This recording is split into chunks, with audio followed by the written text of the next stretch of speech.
What's going on, my fellow Kino Lords? So today I'm going to be talking about Cuckoo or Cuck. I just been fucking around calling it Cuck. But yeah, this is a film that's written and directed by Tillman Singer and stars Hunter Schafer. The last thing I saw Hunter Schafer in was Kinds of Kindness. I haven't seen her in Euphoria.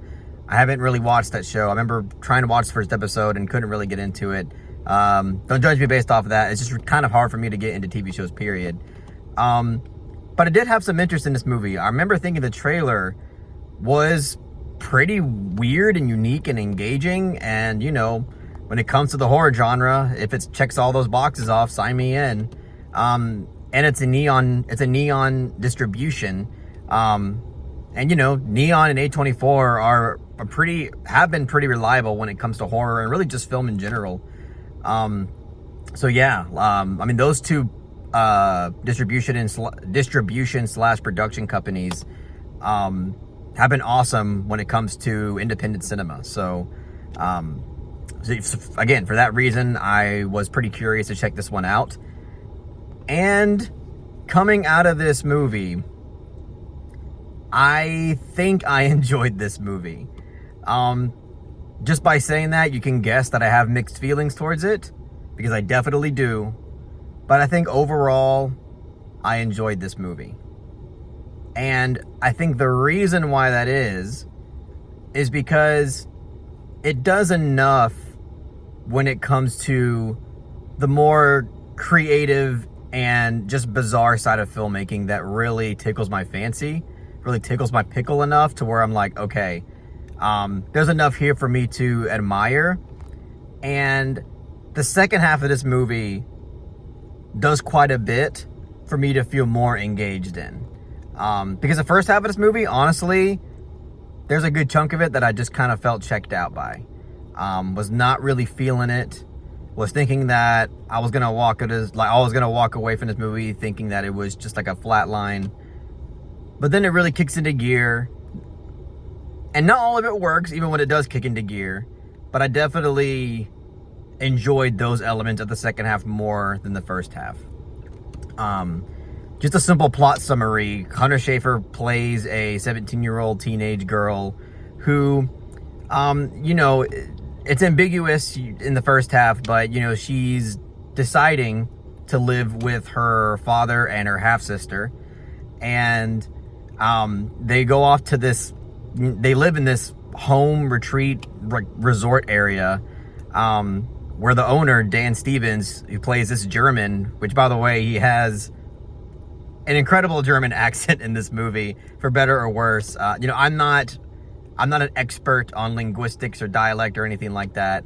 But I personally dug what he was doing with this character. I can see some people saying that his German accent was just like phony and cartoony and silly, which, I mean, they're not wrong. Like, I guess it kind of was.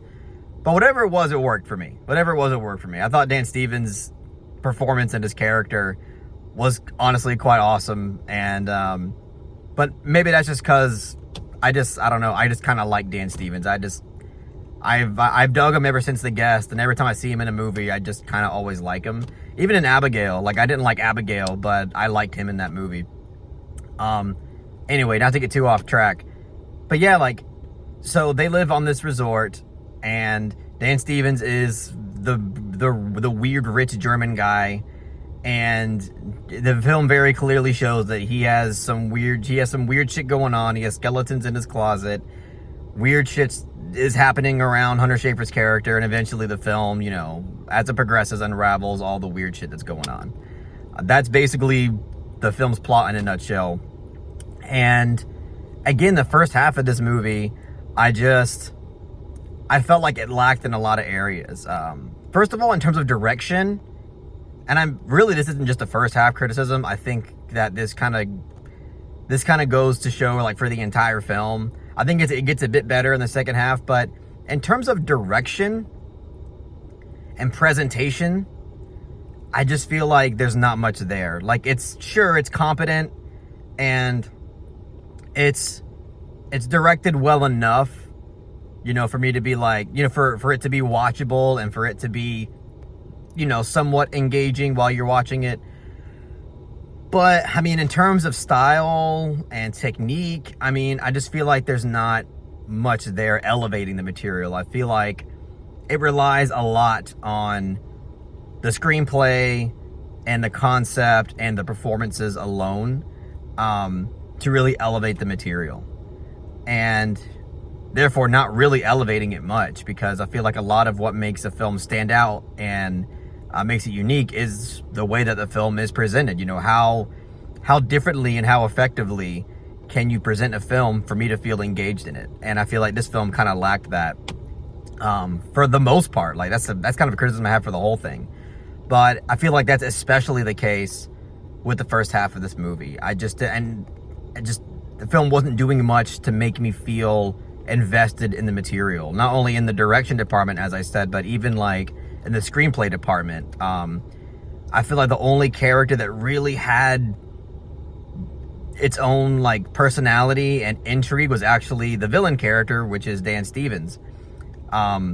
Even Hunter Schafer's character was like, okay, yeah, she's kind of a rebellious teenager that misses home, misses her mom, and she has a band, and, you know, she's edgy and, you know, wants to get away from here, but like there's not much more than that.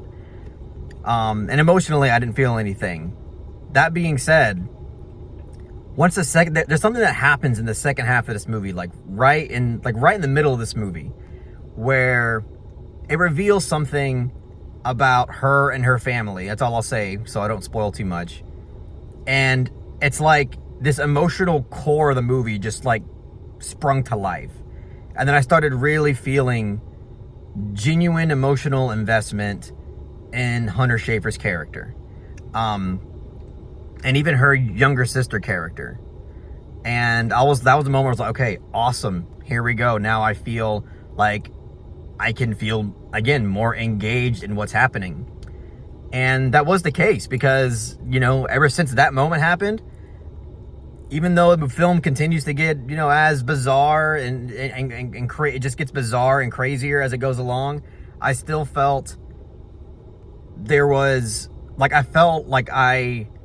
was justified to cheer the main character on and hope that she prevails throughout all this insanity. And I'm glad the movie established that at some point, because I wasn't feeling very invested. And, you know, one thing I do have to say about this movie is that tonally, it was kind of confusing to me, because I didn't know if this was, especially as the film again progresses into just bizarre insanity, I was confused on whether or not this was a film that was trying to be like art house thought-provoking, or like just art house silly and fun and dumb and don't take it seriously. Because there's moments in this film that I feel like is just kind of dumb, fun, and weird, but then there's other parts of this movie that feel like it's completely sincere and wants me to take it seriously, and I don't like feeling that when I'm watching a movie, because I don't know how to react and to respond to the material as I'm watching it. If there's not like a clear sense of self-awareness or a clear sense of tone and attitude, then I don't know, I feel like it's difficult for me to respond to the material as a viewer. I mean, I'm willing to say that I'm leaning more towards, I think it's just supposed to be artsy and fun and silly, more than genuinely sincere and serious. Just because it's, you know, with Dan Stevens, you know, character and his German accent and this little like recorder flute thing that he brings out, you know, it does kind of make me feel like it's meant to not be fully taken seriously, but it was just tough because it didn't feel very clear. But, you know, even though I said the direction was not the most inspiring thing, it does deliver some scenes. Like, there are some scenes in this movie that I thought were actually really well done. And I wish, like, throughout the film, we just continue to get more of that, like, consistently. But we would get, like, really cool scene and then just kind of boring presentation, boring direction, and that for a while, and then, oh, here's a really cool scene again, and then just kind of boring direction and presentation. But the first really cool scene, I thought, was a scene where Hunter Schafer's character is riding her bike during the night, and it's like, it's one of the first like really effective suspense building scenes where we get like these patches of light that are going in and out because again it's dark, and we see like her shadow within the patch of light every time she passes by it, but again it's going like in and out as she's riding the bike. And then again, like, the more that we see these patches of light, the more shadowy figures begin to appear. And it was just a really cool way to like build suspense through suspension of visuals, and then again like making the audience feel on edge because of that. So I like that scene. There's also this really, really effective horror scene that I thought worked really well, actually. And in this building, what they call in the movie the lover's nest. It's like this big, it's like probably the mark of the, it's the benchmark of the movie where it establishes how fucking batshit it's gonna get. And that scene in the lover's nest, in terms of the suspense and like, I guess the jump scare that's there with the audio and the visuals, was effective. Like, it actually got me and made me feel genuinely unsettled. So, you know, and again, it's because it's in a way, this is like a monster movie. It's not a creature feature or anything, but you know, you could arguably say it is similar to a film like that. Just the way that it reveals that monstrous figure was effective. Like, again, through the direction, editing, and sound and imagery, it was like, damn, that was a really well set up scene, and I like the way it was presented. So really effective. I liked that scene. To me, that was the most effective and best scene in the entire movie. And again, that's like around the halfway point. But yeah, and there's another thing about this movie that, again, like, I definitely dislike it more than I like it when it comes to this element. But again, this, as I keep saying, this movie does go in this very weird and bizarre approach to, you know, its concept and narrative and everything. And it gets to a point where it decides to explain quite a few things about what exactly is going on. And I understand that it probably felt the need that it had to give the audience something, because otherwise it's very, I mean, before that point, it's very ambiguous and incredibly interpretable. But I actually preferred it that way, I believe, because once they start explaining stuff, I feel like the less sense it started to make.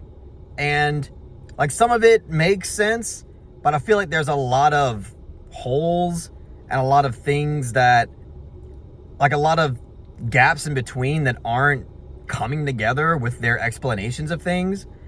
And it just made things feel more nonsensical and illogical. And I don't know, I think, like, if you're gonna explain stuff, you maybe just go all the way with it and like really go far and explain like exactly everything that's going on, or just don't say anything, or just let me as the viewer, you know, experience everything for what it is, and you know, just trust me as an audience member, that and just allow me to use my own imagination and come away with my own interpretation of what the fuck I think I just saw.